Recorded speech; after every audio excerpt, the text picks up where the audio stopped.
Salut. Ah, salut. Alors je vais te poser quelques petites questions toutes simples, façon un peu portrait chinois, il n'y a rien de subversif, ne t'inquiète pas. Alors déjà, qui es-tu? Alors qui es-tu? Alors ça dépend parce que le week-end je change de personnalité. Non, alors le week-end on m'appelle Einar, voilà, c'est ce que je suis. Très joli nom. Ouais, c'est gentil, merci. Mais le reste du temps je m'appelle Jimmy. Voilà. Et qui je suis? Je suis le reste du temps professeur de mon métier. Et j'ai d'autres activités, il y a plein d'autres choses qui m'intéressent, mais disons que si je dois me présenter officiellement, voilà, Jimmy, enseignant, 33 ans. Et là, je suis dans un contexte un peu différent, qui est plutôt de l'ordre de ma passion. Même si c'est ma passion d'enseigner, là on est sur un autre mode de transmission. Très bien. Bah, du coup, tu as répondu à d'autres questions que j'allais te poser, donc c'est Mais formidable. y a On pas de dirait que tu as problème, fait ça toute ta vie. j'anticipe. Alors, d'où ça te vient en fait l'attrait pour ce sujet, pour les Vikings Alors, l'attrait pour les Vikings, il est venu de plusieurs choses. Moi, je suis un grand lecteur, je suis un grand fan d'Heroic Fantasy, et j'ai toujours aimé aussi la mythologie. Et quand je me suis rendu compte que l'Heroic Fantasy, il y avait une grande partie du matériau qui était puisé en fait dans la mythologie scandinave, nordique, je me suis dit, tiens, cette question des Vikings, elle est intéressante. Et en fait, je suis normand, et en Normandie, si on cherche un peu, on se rend compte que finalement, il y a eu un héritage un peu invisible, un peu secret de ces Vikings, et ils ont eu un impact sur tout le processus de création de notre région. Et c'est en me documentant un petit peu sur cette question que mêler un petit peu ma passion pour la mythologie, ma passion pour l'histoire, pour la transmission, et en même temps d'être dans le contexte qui fait que, en fait, c'était voilà, tout était un peu réuni. J'aime aussi beaucoup le théâtre. J'ai fait un peu de théâtre quand j'étais plus jeune. Je trouve que la reconstitution historique, ça permet de mélanger un petit peu tout ça. À peu près la même vision des choses et le même... C'est un autre mode de transmission que l'enseignement classique, parce que là on est en situation, on a le matériel, c'est très concret pour les gens. Il y a un petit côté un peu roleplay, parce qu'on incarne un peu des vikings, quoi. Donc il y a des combats, il y a de la mise en scène, donc ça mélange un petit peu plein de choses et c'est un mode de transmission que je trouve intéressant et qui est impactant pour les gens. Donc voilà, moi ça m'a permis d'apprendre plus de choses sur l'histoire de ma région, sur les vikings, sur leur culture qui était beaucoup plus riche que ce qu'on veut bien en montrer. Et moi ce que j'apprends, j'aime bien le transmettre. Donc c'est une activité qui permet un petit peu ces choses. Ok, très bien. Alors, on a déjà discuté un peu hier tous les deux, mais donc je sais que tu as déjà été en Scandinavie. Oui. Est-ce que tu as un pays scandinave qui t'attire plus qu'un autre ou qui t'a plus plu qu'un autre? Je trouve que la Norvège a des paysages vraiment à couper le souffle. J'ai fait qu'un petit morceau de la Norvège et pourtant sur ce petit morceau j'ai déjà vu des choses, des paysages très inspirants, très dépaysants et très variés. Et après j'ai aimé aussi le Danemark pour d'autres raisons. Alors, pourtant le paysage est un peu moins varié. Un peu plus plat. Ouais, c'est un peu plus plat, mais de temps en temps on a des petits endroits derrière des petits vallons, des coins cachés. J'ai fait un road trip au Danemark que j'ai vraiment apprécié. J'ai pas fait de road trip en Norvège. Je suis allé avec d'autres moyens de locomotion. Mais non, en fait, tous les paysages m'intéressent, toutes les découvertes, tous les musées si en Scandinavie m'intéressent. Je n'ai pas encore fait l'Islande. Alors oui, peut-être que je suis attiré par l'Islande parce que je n'y fais qu'une escale sans pouvoir visiter le pays, donc j'ai un peu de frustration. Prochain voyage, l'Islande. C'est possible, c'est possible. Ok. Est-ce qu'il y a une idée reçue, fausse, un cliché qui t'énerve sur les Vikings ou sur les Scandinaves médiévaux en général? Ouais, il y a quelques années, j'aurais dit le casque à cornes, mais ça c'est bon, je crois qu'on l'a dépassé. Quoique, pas complètement. Oui, c'est le côté Ragnar en fait. C'est le côté crâne rasé, cheveux tressés, qui est le nouveau cliché un petit peu hérité de la pop culture. Ça m'énerve un peu parce que les gens, du coup, quand ils nous voient, ils disent ah mais vous ressemblez pas à des Vikings parce qu'ils se sont fait une nouvelle image du Viking actualisée. Et donc bon, tant mieux parce que ça nous donne encore du grain à moudre. Ça nous donne des choses sur lesquelles discuter, mais des fois on se dit un petit peu si les gens pensent que c'était vraiment comme ça, c'est qu'on a encore du boulot.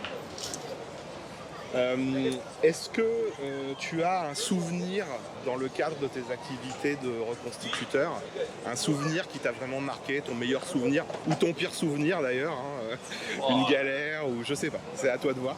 Non, des très bons souvenirs, il y en a plein, j'en ai pas forcément un qui me vient comme ça. J'ai des souvenirs drôles parce que c'est vrai que dans cette activité, il y a des gens qui trouvent ça un petit peu loufoque. On nous a déjà demandé si c'était un vrai feu qu'on faisait avec le sol. Alors que bon, le feu il n'a pas disparu de notre quotidien, enfin pas complètement. Mais non, des bons souvenirs, j'ai des très bons souvenirs dans la lice pendant des combats, j'ai des bons souvenirs en dehors sur la vie de camp. Là, j'en ai pas un précis, peut-être que si j'y réfléchis, ça me viendra. Plus de bons que de mauvais. Bah, beaucoup plus de bons que de mauvais, sinon j'aurais arrêté depuis le temps. Est-ce que tu as une saga ou un mythe favori? Parce que tu me dis que tu aimais la mythologie. Oui, j'aime beaucoup l'histoire de Sigurd, Siegfried. Le tueur de dragons. Ouais, le tueur de dragons, parce que j'aime ce côté un petit peu conte mythologie grecque, mais revisité à la sauce scandinave, quoi. C'est le talon d'Achille, mais là cette fois-ci on a mis un dragon et puis une feuille de chêne au niveau de l'omoplate. Donc j'aime ce côté, cette façon qu'ont eu peut-être les Scandinaves de se réapproprier certains mythes du sud de l'Europe et de les transformer un petit peu avec leur imaginaire. Ça j'aime beaucoup l'histoire de Sigurd. Et en même temps parce que toute la légende des Nibelungen a aussi inspiré le Seigneur des Anneaux, donc je suis assez fan aussi. On est bien d'accord. Est-ce que, alors tu connais le concept de la fulgia? Ah, il va falloir me définir, mais oui, je alors, connais. La fulgia, en gros, c'est ton animal totem. C'est une partie de toi, en gros, qui est censée t'accompagner. Si tu en avais une, enfin, si tu en as une, je pense, à ton avis, c'est quoi comme animal? Ah, franchement, je sais pas. Ça peut être n'importe quoi. Madame a une idée de l'animal qui m'accompagne? Le furet. Non, je sais pas. Franchement, c'est compliqué à dire. Peut-être l'ours. Mais peut-être plus le nounours, quoi. En fait, l'ours, c'est le nounours parce qu'il y a... Bon, c'est peut-être mon physique. On m'appelle l'ours blanc, parce que je m'appelle Blanc, c'est mon nom de famille. Donc... Tu m'aurais dit le furet, je suis quand même. Non, l'ours, parce qu'il y a ce côté un petit peu, quand il faut y aller, quand il faut monter au créneau, quand il faut aller dans la bataille, il y a des moyens de libérer les forces. Il y a ce côté aussi très posé du nounours, hibernation, force tranquille. Donc voilà, c'est difficile d'avoir un regard sur soi, il faudra peut-être demander aux autres ce qu'ils en pensent, mais l'ours, ça me correspond bien. Ok. Alors imaginons tu pars en expédition là, demain, dans ton sac, tu prends quoi en priorité dans ton coffre? Déjà je prends ça. Bonne réponse. Voilà, mon briquet, il me quitte jamais. Je prends mon briquet, je prends quand même un beau morceau d'amadou, même si je peux en ramasser sur place, si je l'ai déjà sur moi, c'est bien. Qu'est-ce que je peux prendre d'autre? Une gourde, tu vois, enfin un truc pour remplir une gourde. Une petite gourde pour récupérer de l'eau de source un peu partout. Et après pour le reste, c'est un peu plus moderne, alors je triche peut-être, mais un livre. Un bouquin. Ça peut être pas mal. Ok. Plutôt hache, lance, épée, scramasax. Épée. Épée. Ouais, épée quand même. J'aime beaucoup la sobriété, j'aime beaucoup le bois et j'aime beaucoup la hache. Mais je trouve que voilà, l'épée m'a été d'un plus grand secours à plusieurs reprises dans la liste. Donc j'ai fini par adopter l'épée. Ok. Est-ce que tu as une créature du folklore scandinave qui te plaît particulièrement? Du folklore scandinave, j'aime le troll. Le troll. Ouais, j'aime le troll parce que c'est un mot qu'on utilise un peu de façon très péjorative. C'est un petit peu galvaudé, ouais. Alors que finalement, si on y regarde un peu plus près, notamment en Islande, cette terre que j'aimerais bien découvrir, la relation qu'ils ont avec le troll est, je trouve, assez jolie, assez intéressante.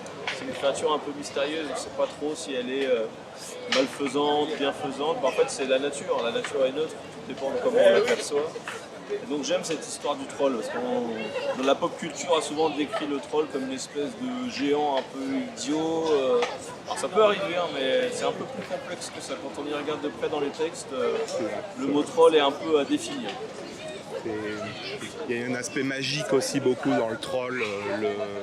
Le trollskapper, c'est la magie des trolls. Voilà, c'est un truc un peu viscéral, c'est intéressant. Et après, voilà, c'est vrai qu'il y a le dragon. Le dragon qui est la créature un peu dont tout le monde parle à chaque fois, c'est le truc un peu impactant. Le dragon, c'est celui qu'on retient, mais finalement, on a tellement vu de dragons que je trouve qu'il y a d'autres créatures qui méritent. Bon, c'est pas grave. Donc le dragon, c'est vrai que c'est une créature qui est un peu légendaire, qu'on voit un peu partout, qui est réutilisée à toutes les sauces dans la pop culture, mais justement je trouve qu'il y a d'autres créatures moins connues qui mériteraient le coup de projecteur d'être un peu sur le devant de la scène. Ok. Tu préfères les dieux, les Asir, les Aesir ou les Vanir? Ah bah tiens, je vais dire les 10. Ok. Entre Voilà, un peu entre les deux, parce que c'est vrai qu'on a tendance à faire les As, les Vannes, mais il y a aussi des divinités un peu secondaires. ceux qui prennent pas parti. Ouais, qui sont un peu. On sait pas trop en fait, c'est ce côté un peu, est-ce que c'est vraiment des dieux, est-ce que c'est des créatures un peu humaines qu'on a déifiées, ou est-ce que c'est c'est assez des mystérieux, divinités ouais. un peu secondaires, c'est ça que j'aime bien. Moi j'aime bien me mettre dans le mystère. Elles sont très présentes dans les textes et en fait on n'arrive pas trop à les cerner. Ouais, c'est ça que j'aime, moi. C'est des choses qu'on n'arrive pas à cerner, dans lesquelles il reste du mystère et des choses à imaginer et à explorer.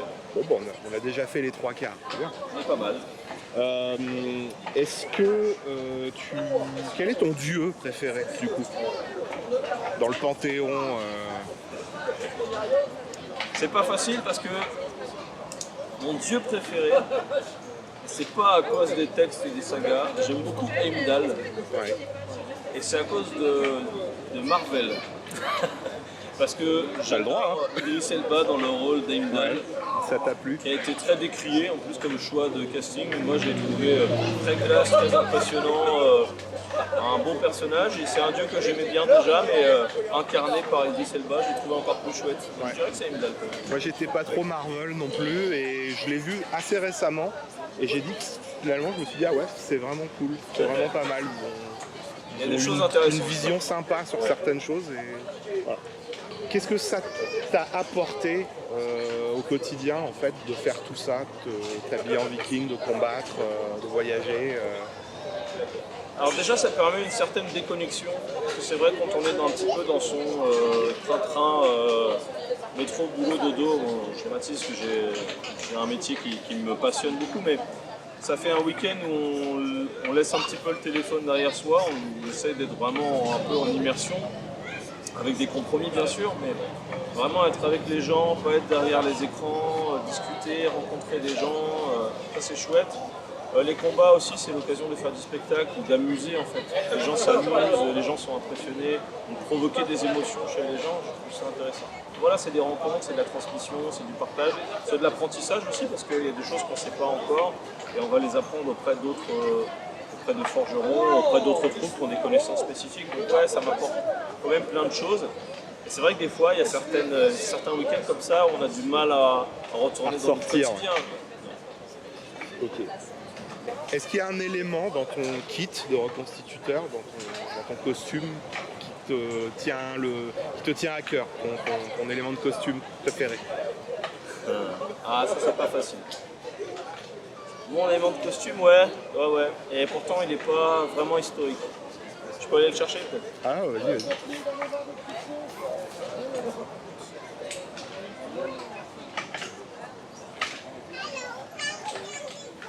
Alors, on va regarder quoi maintenant? Alors, et voilà.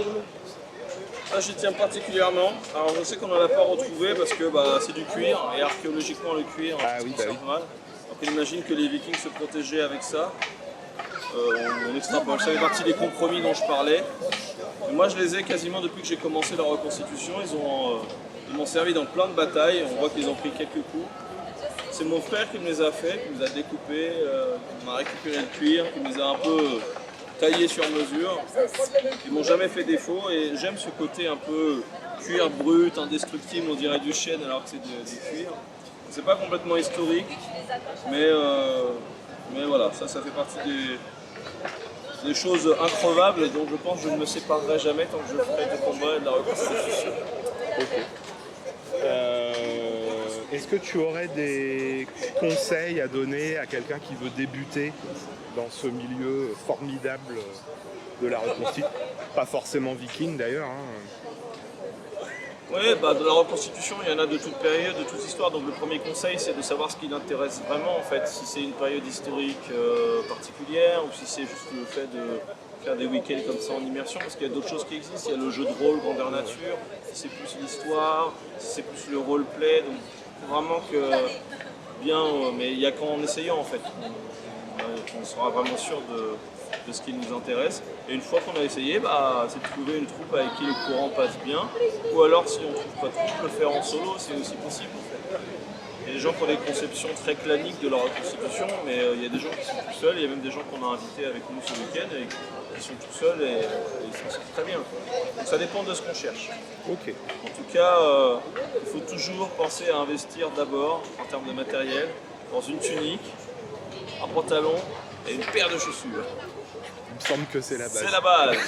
Faut pas commencer par dire je veux une grosse épée, je veux un casque merveilleux. On commence par les chaussures, la tunique et le pantalon. Et après on se stuff. Ok. Un dernier mot, du coup, si tu as quelque chose à rajouter. Merci déjà pour l'interview. C'est sympa. Et puis c'est sympa de faire un petit coup de projecteur sur la reconstitution viking ou la reconstitution historique en général. Puis un dernier mot, non, c'est que c'est chouette que ce genre de choses puisse avoir lieu en France. Parce que, et notamment en Normandie, parce que c'est quand même tout un pan de l'histoire qui est un petit peu oublié, qui n'est pas forcément enseigné à l'école, même s'il y a des choses qui changent, ça évolue. Les Vikings sont un peuple méconnu et nous on est assez contents de faire découvrir aux gens que leur nom de famille est d'origine scandinave, que le nom de leur petit patelin à côté vient du vieux norrois. Donc ouais, c'est chouette pour nous de pouvoir émerveiller les gens et en même temps leur apprendre des choses. Et du coup, je remercie Jimmy. Et merci à toi. Einar le week-end. Qui m'a fait l'honneur de faire la première interview pour ma chaîne. Tout le plaisir et tout l'honneur est pour moi. Merci. Belle continuation.